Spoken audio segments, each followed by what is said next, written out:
la tarde. Hola, bienvenidos a la tarde de NTN 24, el canal internacional de noticias de Latino para Latinos. Soy Idania Chirinos y es un placer y un compromiso acompañarlos a esta hora. Comenzamos con lo que es noticia en Venezuela. El resultado del segundo encuentro entre sectores de la oposición y el gobierno de Nicolás Maduro, que terminó sin ningún acuerdo y con la negación del proyecto de la ley de amnistía presentada por la oposición.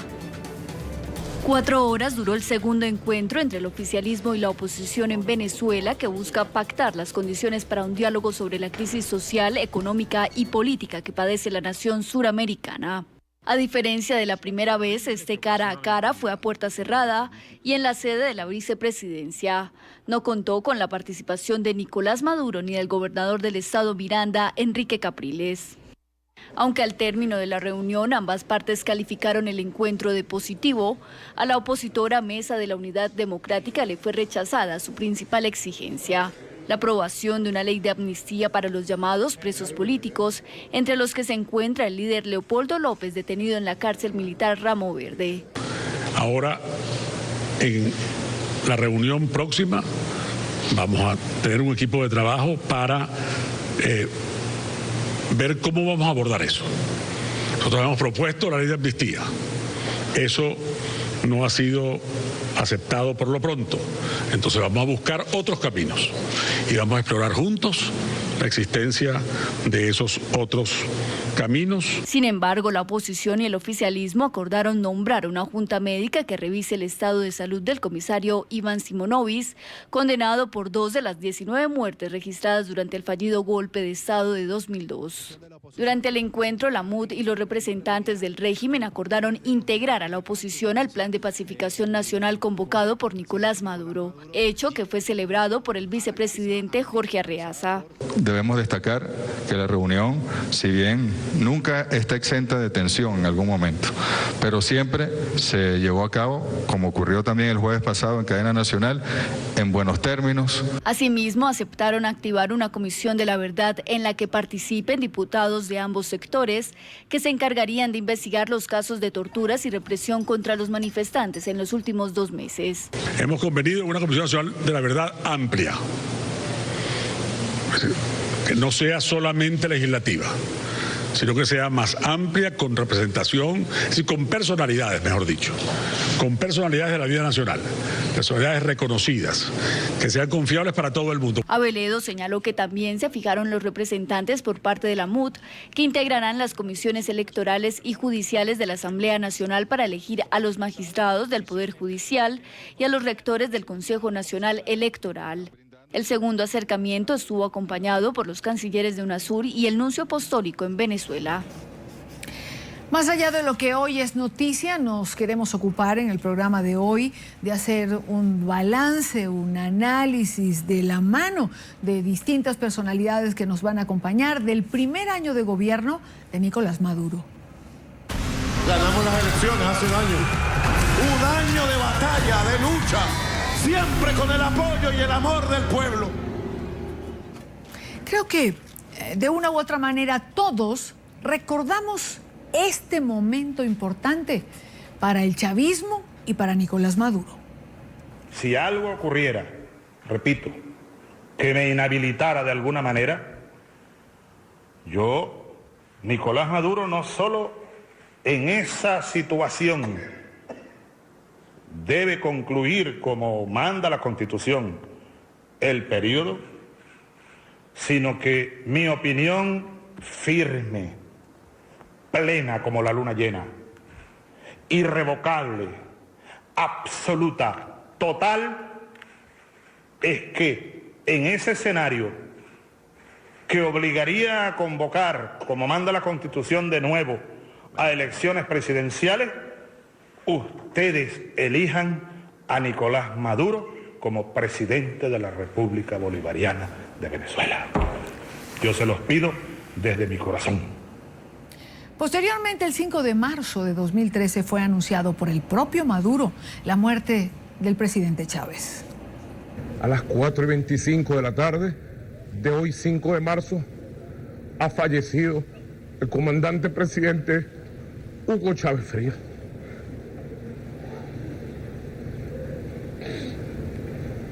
luego de batallar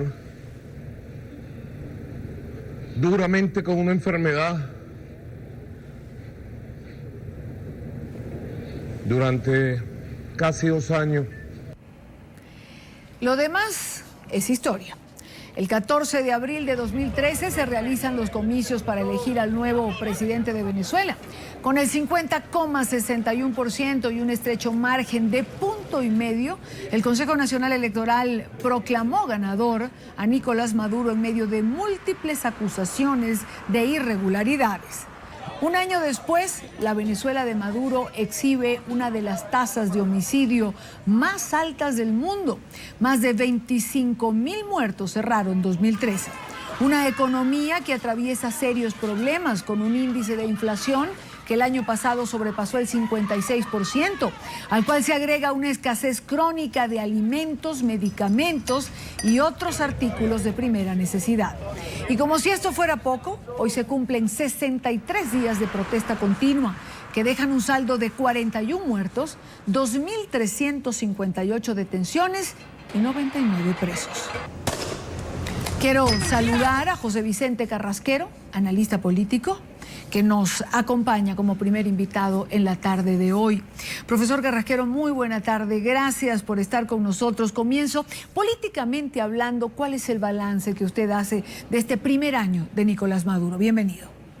Gracias, Idania, por la invitación. Lo cierto es que este ha sido un año muy malo para el gobierno venezolano, un año que no pudo recuperar la pendiente negativa que ya traía del gobierno anterior, un año en el cual el servicio de la deuda pública, las deudas contraídas, el petróleo vendido a futuro, todas estas malos, inadecuados manejos de la economía están pasando una factura muy importante en este momento.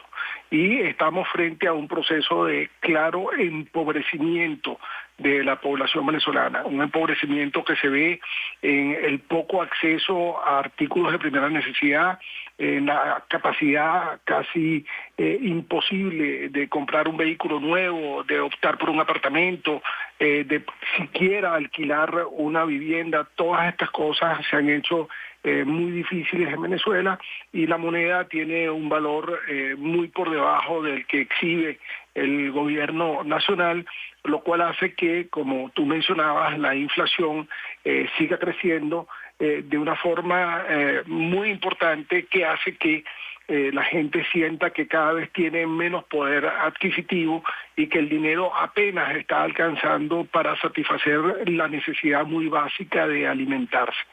En ese sentido, la percepción que tiene el venezolano en este momento, como lo demuestran las encuestas, es de una mala situación del país, y lo peor es que el optimismo ha desaparecido. Es decir, estamos por primera vez en mucho tiempo ante una situación en la cual el venezolano dice que la situación del país está mal, pero que el futuro va a estar peor.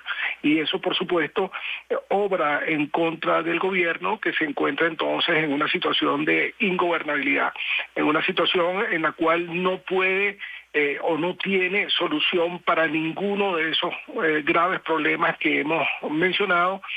Por el contrario, se encuentra entonces en una situación de protesta social, se encuentra en una situación en la cual no puede darle a la gente ni siquiera el gas doméstico para cocinar. Eso le arma alrededor una situación bastante explosiva que el gobierno no ha sabido manejar. Se amarra hacia medidas de orden macroeconómico, pero hace muy poco en la práctica para solucionar estos problemas que ya se están haciendo demasiado prolongados para los venezolanos. Le pregunto, profesor Carrasquero, ¿tiene salida esta coyuntura en la que se encuentra Venezuela en este momento? La salida pasa, Idania, por un cambio en el modelo, este modelo que el presidente Maduro ha tenido me perdonas la palabra, la desfachatez de llamar un modelo exitoso. No se puede llamar modelo exitoso a un esquema económico en el cual la gente tiene que gastar buena parte de su tiempo en satisfacer las compras para la casa, en satisfacer el gas que necesita para cocinar, en satisfacer la seguridad. Ya la gente se da seguridad entre ellos, se asocian para darse seguridad porque no cuentan con las fuerzas del orden público. En esta situación, llamar este modelo exitoso es una especie de bofetada a la gente que está viviendo una situación de mucha precariedad, y esto hace que veamos entonces a un gobierno que piensa que lo está haciendo bien, y si el gobierno piensa que lo está haciendo bien, entonces nosotros debemos decir que la situación del país no va a mejorar, y no va a mejorar porque no hay medidas que se estén tomando seriamente para aumentar la producción, para satisfacer la demanda de la población, para resolver el problema más grave que tiene Venezuela, que es la ausencia de dólares, de divisas. Llama mucho la atención que con el barril de petróleo alrededor de los $100, Venezuela esté viviendo una crisis tan severa desde el punto de vista fiscal. Ahora, si el gobierno pensara de alguna manera que lo está haciendo estupendamente bien, ¿qué lo lleva a sentarse en esta mesa de trabajo para implementar un diálogo? Diálogo que, por cierto, o mesa de trabajo que por parte del oficialismo ha rechazado, creo que la principal propuesta que llevó la oposición hace una semana, como era la ley de amnistía. Bueno, aquí hay dos cosas que hay que decir, Idania. Lo primero es que el gobierno se sienta en una mesa, no precisamente a dialogar, no hemos visto un diálogo, hemos visto encuentros entre dos grupos, básicamente para hacer lo que yo he llamado una terapia de grupo. Yo te digo mis cosas y tú me dices las tuyas, pero ahí no se está discutiendo los problemas que le importan a los venezolanos, y el gobierno se sienta por una fuerte presión internacional, una presión inclusive que viene de sus aliados en UNASUR, que ven que la situación del país es de bastante precariedad y que ven en estas mesas de diálogo la posibilidad de concertar acuerdos y soluciones que saquen al país del marasmo que está viviendo. El gobierno está jugando a otra cosa. Lo que vimos el jueves pasado fue un encuentro donde no se discutieron los temas que verdaderamente preocupan a los venezolanos. No se hablaron de los derechos humanos, no se hablaron de los derechos económicos, no se habló de la corrupción. Ninguno de esos tres temas fue tocado en esa reunión. Ayer en esta reunión de acercamiento tampoco se tocaron esos temas, y lo que estamos viendo es más bien un escarceo, un intento de acercamiento donde la oposición busca ganar posiciones y donde el gobierno lo que quiere es proyectar la imagen al exterior de que está haciendo la tarea del diálogo. No hay diálogo en Venezuela, más bien hay una especie de quedarse plantado en las posiciones que se tienen, y eso por supuesto va a traer peores consecuencias porque la protesta sigue en la calle. Este acercamiento que hay en este momento en Venezuela, Idania, es entre dos grupos que no son precisamente los grupos que están manejando la protesta. La protesta la está manejando una especie de tercer sector, y si ese tercer sector no ve en el acercamiento del gobierno la posibilidad de ver resueltas sus problemas, la protesta va a seguir en la calle, y lamentablemente esa protesta va a venir acompañada de la más despiadada represión que hemos visto en Venezuela en los últimos 50 años. Quiero agradecer a José Vicente Carrasquero, analista político, por estar con nosotros en esta parte del programa donde hoy analizamos el primer año de gobierno de Nicolás Maduro. Muy buena tarde. Buenas tardes, Ivania. Ahora bien, de las 2.358 detenciones realizadas en los últimos 60 días, 1.296 ciudadanos han quedado en libertad condicional, bajo régimen de presentación. 60 casos de tortura han sido debidamente documentados por organizaciones como el Foro Penal. Para los activistas de derechos humanos, esta sería una materia en la que el gobierno habría salido reprobado después de este primer año de gobierno. Para hablar de este tema quiero saludar a Gonzalo Gimió, abogado, activista de derechos humanos, miembro del Foro Penal. Gonzalo, muy buena tarde, gracias por acompañarnos. Un año de gobierno de Nicolás Maduro y me gustaría muchísimo tener un balance de tu parte en relación a este tema. Mira, yo creo que el saldo en materia de respeto a los derechos humanos a todos los niveles, en lo que ha sido este año de gobierno del señor Nicolás Maduro, ha sido verdaderamente lamentable. No solamente porque en este último año y particularmente en estos ya más de 2 meses desde que se han venido dando estas protestas generalizadas, pacíficas y a nivel nacional, hemos visto una represión y una criminalización del derecho a la protesta como no se había visto nunca en Venezuela. Es decir, lo habíamos visto igual, pero no con la misma cuantía, no el mismo nivel en lo que a la cuantificación de lo que es la represión, la persecución de la protesta pacífica se refiere. Pero además de eso, tenemos que este es un gobierno que sigue en mora en materias tales como la humanización del régimen penitenciario en el país, que sigue en mora en cuanto a lo que es el control de la violencia en todas sus expresiones, desde la violencia de género hasta lo que es la inseguridad personal y lamentablemente en ninguno de estos aspectos hemos visto un avance significativo en el último año que acaba de transcurrir, en el año de gobierno del señor Nicolás Maduro. Yo creo que la situación más grave, sin embargo, tiene que ver con lo que nos ha venido pasando con la cara que mostró el régimen en estos últimos 2 meses y un poquito más que ya ha venido transcurriendo, porque ha abierto la puerta que nos ha permitido a nosotros ver que definitivamente este es un régimen profundamente intolerante, absolutamente negado a legitimar cualquier tipo de disidencia que se ejerza contra él, pero más allá de eso, hemos visto que la situación de los cuerpos de seguridad del Estado es tan lamentable que hasta la propia Fiscalía General de la República ha tenido que abrir en los últimos 2 meses y poco más de 10 días que se han adelantado de estas protestas, más de 100 investigaciones por maltratos, tratos crueles, inhumanos y degradantes y hasta torturas contra los manifestantes pacíficos que han sido detenidos.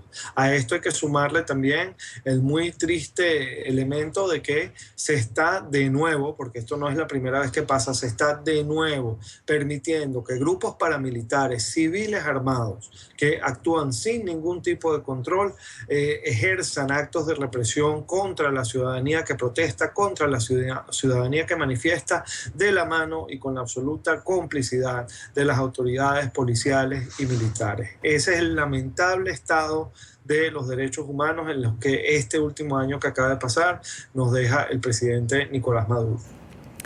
Creo que todas las aristas mencionadas por Gonzalo Gimió son absolutamente graves. Creo, como señala a Gonzalo, que estos 2 meses de protesta, quizá algo más de días, han mostrado una cara que ha golpeado a propios y a extraños.